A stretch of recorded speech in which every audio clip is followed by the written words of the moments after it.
13 आयत में लिखा, मिस्र के वंश में लूदी, अनामी, लहाबी, नप्तूही, पत्रूसी, कसलूही, कप्तोरी, कसलूहियों में से पलिश्ती लोग निकले। बड़े ध्यान से सुनने वाला वचन है ये। आगे बढ़ेंगे 15 आयत को, कनान के वंश से उसका जेठ सिदोन, हित, जिसे हित्ती बोलते हैं, यबूसी, अमोरी, गिरगाशी, हिच्ची, अर्की, सीनी, अवर्दी, समारी, हमाती लोग भी हुए। फिर वो कनानियों के कुल भी फैल गए। अगर आप ध्यान से पढ़ें बाइबल को तो परमेश्वर ने कहा था, अब्राहम मैं तेरे वंश को कौन कौन से देश दूंगा जिनमें हित्ती, यबूसी, एमोरी लोग रहते हैं। आपने कभी क्वेश्चन नहीं किया अपने दिमाग में कि क्या हुआ ऐसा कि परमेश्वर अब्राहम को कह रहा है कि मैं तुझे कनान के देश दूंगा। कनान के देश के लोगों ने कौन सा पाप किया था?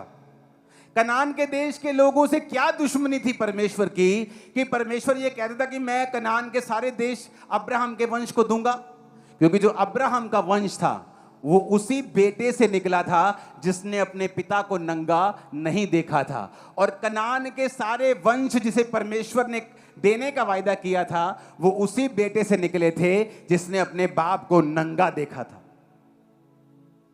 इतना फर्क कि परमेश्वर ने पूरी जनरेशन श्रापित कर दी जिन्होंने परमेश्वर की सेवा को छोड़ा, जिन्होंने परमेश्वर के हुक्मों को तोड़ा, जो पवित्रताई में जिन्होंने परमेश्वर को फॉलो नहीं किया। पूरे के पूरे वंश को, पूरी की पूरी जनरेशंस को, देशों को परमेश्वर ने श्रापित कर दिया और अब्राहम के वंश को दे दिया। इसलिए मैं कहता हूं जब आप स्पिरिचुअल लाइन पे चलते हैं आपको जल्दी नहीं करनी, क्योंकि परमेश्वर आपके वंशों को सोच रहा है, आपको वंशों को आशीषित करने के बारे में सोच रहा है, सिर्फ वो आपके बारे में नहीं सोच रहा। अगर आप स्पिरिचुअल लाइन में चलेंगे, परमेश्वर के पीछे चलेंगे, आप देखेंगे लंबा समय के बाद, 10 साल, 20 साल, 30 साल के बाद, कि एक गहरा और एक बड़ा, आसमान के जितना गहरा बेनिफिट और फायदा आपको और आपके परिवार को हुआ है और वो नजर आएगा। ऐसा नहीं हो सकता। मैंने लोगों को देखा है जो मसीह में आए लेकिन वो इतने आशीषित नहीं थे, लेकिन उनकी वफादारी परमेश्वर के साथ बनी हुई थी। गरीबी में टाइट देना, हर चीज में बने हुए थे। परमेश्वर ने उनके वंश को ब्लेस किया, फौरन में सेट किया, इतना अमीर किया, आशीषित किया जितना वो सोच नहीं सकते थे। हो सकता वो कभी भी ऐसा ना कर हो पाता अगर वो व्यक्ति परमेश्वर में ना होता तो। लेकिन ये लंबी रेस है, ये छोटी रेस नहीं है, ये शॉर्टकट नहीं है। और बाइबल कहती है अगर परमेश्वर हमें कोई काम करने के लिए कहता है, कोई स्ट्रक्चर उसने बनाया है, तो वो हमारे फायदे के लिए। ऊंची आवाज में हालेलुया बोलो। और अगर हम उस स्ट्रक्चर को मानते हैं, अगर हम परमेश्वर के वचन को मानते हैं, हम उस स्ट्रक्चर के साथ कभी भी फाइट नहीं करेंगे। आप अगर आप फाइट करेंगे आप शर्मिंदा होंगे। आप नोटिस करेंगे जिसे परमेश्वर ने ठहरा दिया और जिसे चर्च ने ठहरा दिया, अगर आप उसके साथ फाइट करेंगे वो आप शर्मिंदा होंगे। आप चाहे गलत हो सही हो, ये बाद में देखा जाएगा, क्योंकि उसके साथ डील करना परमेश्वर का काम है, आपका नहीं। परमेश्वर ने कहा अगर मूसा ने गलती की तो ये मेरा काम है उसके साथ डील करना, तुम्हारा नहीं। अब तुम श्रापित रहोगे और कोढ़ी रहोगे। हालेलुया। ऊंची आवाज में हालेलुया बोलो। अगर चर्च स्ट्रक्चर में रहे, अपनी हद में रहे, पास्टर्स को कभी डिस्कस मत करें। वचन सुने, अच्छा लगे सुने, अच्छा नहीं लगता, आपको लगता है व्यक्ति प्रभु की ओर से नहीं है, त्याग दें, छोड़ दें, लेकिन निंदा ना करें।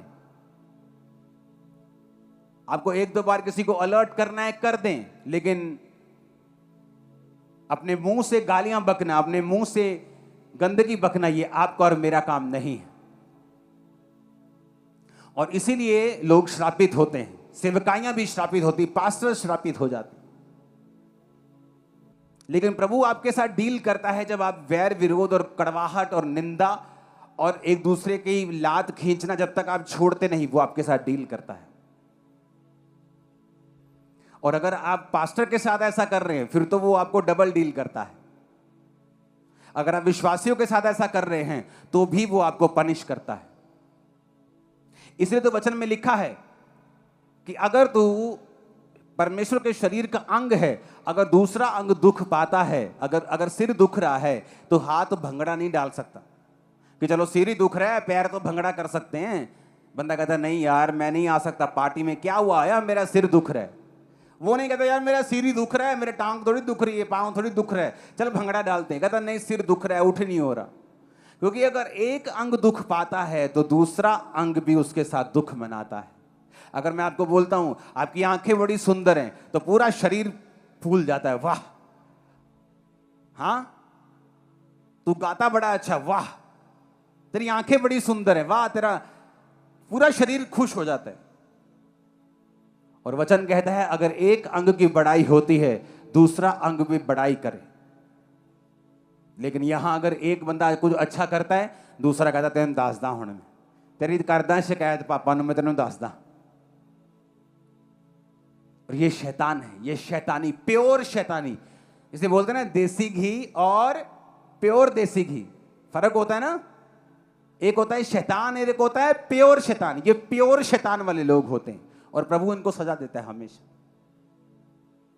हमेशा इन चीजों से बच के रहो, क्योंकि एक स्ट्रक्चर परमेश्वर ने बनाया है, आप उसे तोड़ेंगे। और वचन कहता है जो बाड़ा तोड़ेगा सांप उसको डसेगा, जो बाड़ा तोड़ेगा सांप उसको काटेगा, विष उसको लगेगा और वो मरेगा। हालेलुया, ऊंची आवाज में हालेलुया बोलो। एक टाइम तक आप लोगों को अवेयर करते हैं कि फलाना बंदा फेक है, ये गलत कर रहा है, लेकिन आप उसकी पर्सनल लाइफ के इतने झमेले होने के बावजूद, उसके पापों की नॉलेज होने के बावजूद भी आप उसे कभी एक्सपोज नहीं करते। रीजन, ये मेरा काम नहीं, परमेश्वर का काम। ऐसी ऐसी न्यूज मिलती कि दो शादियां हो रही हैं, गलत काम हो रहे हैं बड़ी बड़ी चर्च में, लेकिन आपने मुझे कभी ऐसा नहीं, आज मैं एक्सपोज करूंगा, कभी नहीं, ये मेरा काम नहीं। अगर कोई पब्लिकली कोई बेवकूफ़ी करेगा मैं उसे एक बार समझा दूंगा, उसके बाद कभी नहीं। पर्सनली उसे कभी एक्सपोज नहीं करूंगा कि ये मेरा काम नहीं। न्याय करना परमेश्वर का काम है। अगर वो मेरा जीवित परमेश्वर है, वो न्याय कर देगा, लोगों के सामने ले आएगा। तो कई बार इंसान खुद परमेश्वर को गद्दी से हटा के परमेश्वर की गद्दी पर बैठने की कोशिश करता है और थोड़े दिन के बाद देखता क्या है कि खुद ही शर्मिंदा हो रहे हैं वो लोग, क्योंकि आप लोगों को एक्सपोज करने के लिए पैदा नहीं हुए। हालेलुया। वचन कहता है कि झूठे भविष्यद्वक्ताओं से सावधान रहो। वचन ने भी एक बार बोला, आप भी चर्च को समझा सकते हैं, लेकिन किसी पे पर्सनल अटैक करना ये परमेश्वर की सीट लेने के बराबर है। और चाहे हमें दुनिया के लाख गुनाह मालूम हो, आपने कभी मुझे ऑनलाइन आके या ऐसे आपके सामने उस व्यक्ति को एक्सपोज करते कभी नहीं सुना होगा। प्रूफ के साथ एक्सपोज किया जा सकता है, लेकिन कभी नहीं, क्योंकि ये परमेश्वर का और उसकी कलीसिया का काम बिल्कुल नहीं है। आप परमेश्वर नहीं हो, आप न्यायी नहीं हो, आप जज नहीं हो। मैं उससे पीछे रह सकता हूं, मैं अपनी संगति उससे खत्म कर सकता हूं, क्योंकि वचन कहता है अगर भाई कहलाकर कोई मूर्ति पूजा करता है, व्यभिचार करता है, तो तू उसके साथ खाना भी मत खा, नहीं तो तू भी पापी है परमेश्वर के सामने। जब हम वचन में से पूरी तरीके से चलना शुरू कर देते हैं, हम आशीषित होते हैं। वचन के साथ चलना शुरू कर देते हैं, हमारे फाइनेंस, हमारी लाइफ, हमारी जिंदगियां जो हैं सब तरफ से ग्रोथ करना शुरू कर देती हैं। हम ग्रो करना स्टार्ट कर देते हैं। आज पास्टर्स को देखो, आपको इंटरनेट के ऊपर जज करते मिलेंगे, छोटी सी चीज के पीछे पड़ जाएंगे और आपको हर बार वो जज करते हुए मिलेंगे। और जब आप उनकी पर्सनल लाइफ में झांकेंगे और देखेंगे सेवकाइयों में, आप इसीलिए देखेंगे कि कभी भी रिजल्ट ऐसा नहीं है जैसा होना चाहिए था। अभी भी फाइनेंशियल स्ट्रगल चल रहा है, अभी भी पब्लिक नहीं आ रही, लोग नहीं आ रहे। क्यों? परमेश्वर आपको नहीं देता अगर आपकी कैपेसिटी नहीं है तो। आपकी कैपेसिटी जब आत्मा में बढ़ती है, परमेश्वर आपको देता है। आपकी कैपेसिटी बढ़ेगी, वो आपको देगा। वो 10 लीटर के बर्तन में 12 लीटर नहीं दे सकता, उसे मालूम है 2 लीटर वेस्ट हो जाएगा। आपका बर्तन 50 लीटर का कर लीजिए, वो भर देगा आपको। आपकी कैपेसिटी नहीं है। आपको थोड़ी सी बरकत मिले, आप पास्टर्स को जज करना शुरू कर देते हैं। आपको थोड़ी सी सेवकाई मिले, आप अपनी डॉक्ट्रिन्स और दूसरे की डॉक्ट्रिन्स को आप जज करना शुरू कर देते हैं। और इसी वजह से लोग उतना नहीं बढ़ पाते जितना उनको बढ़ना चाहिए। ऊंची आवाज में हालेलुया खड़का के बोलो जरा।